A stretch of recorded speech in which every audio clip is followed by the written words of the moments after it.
Hey, my name is Madeline Pitsenbarger, and I'm a master's student at the Virginia Institute of Marine Science. My work focuses on communication and extension within shellfish aquaculture, so things like oysters and clams.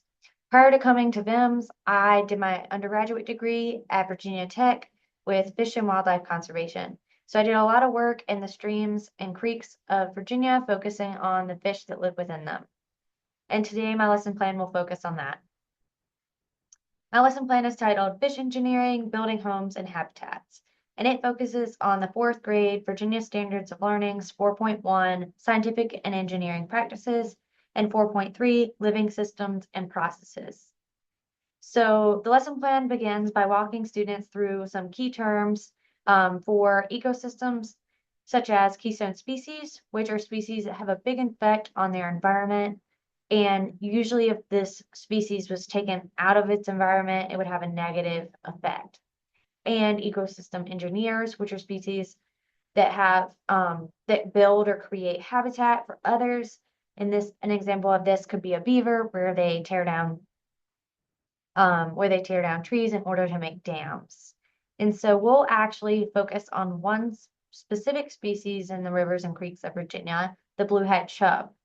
So bluehead chub actually use their mouth to pick up rocks and pebbles in order to build nests where they lay their eggs.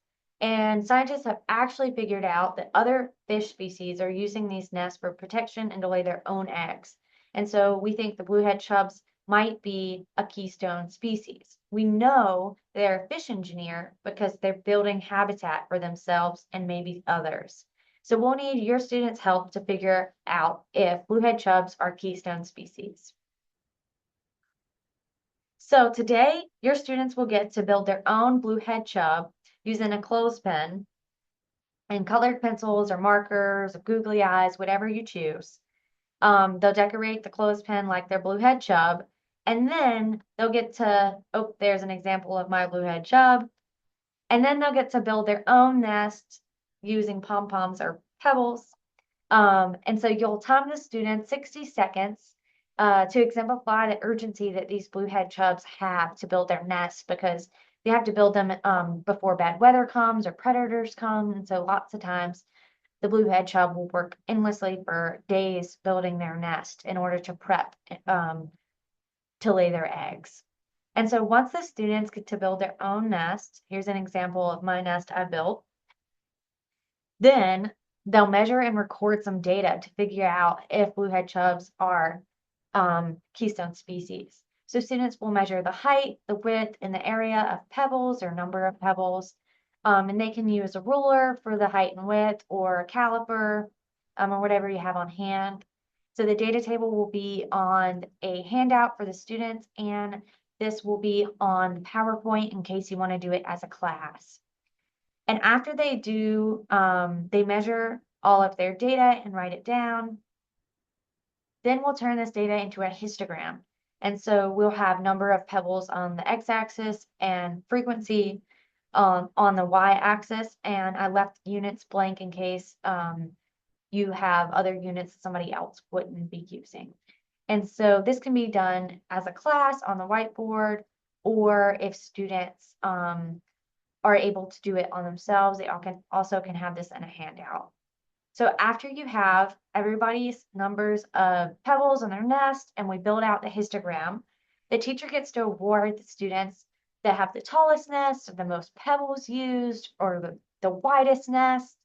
And then we get to tell the students, based on how big their nest is, so we're using area or number of pebbles for this, based on that, how many fish came to their nest to use it, how many eggs were laid on their nest, and then the number of species that came to use their nest.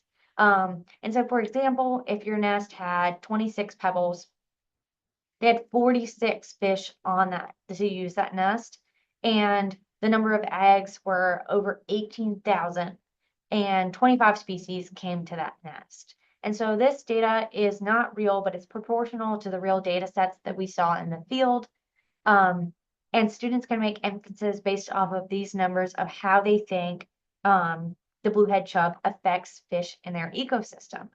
And so at the end, we'll have some discussion questions like, what do you think about what will happen to the number of species on the nest as nest size increases? And so we can use those numbers from the nest data outcome sheet in the previous slide to inform those questions. And then other questions like, how do you think bluehead chubs affect other fish populations?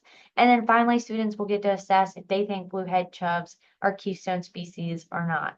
And so this can be done in a class effort, or these discussion questions will also be on the worksheet as well.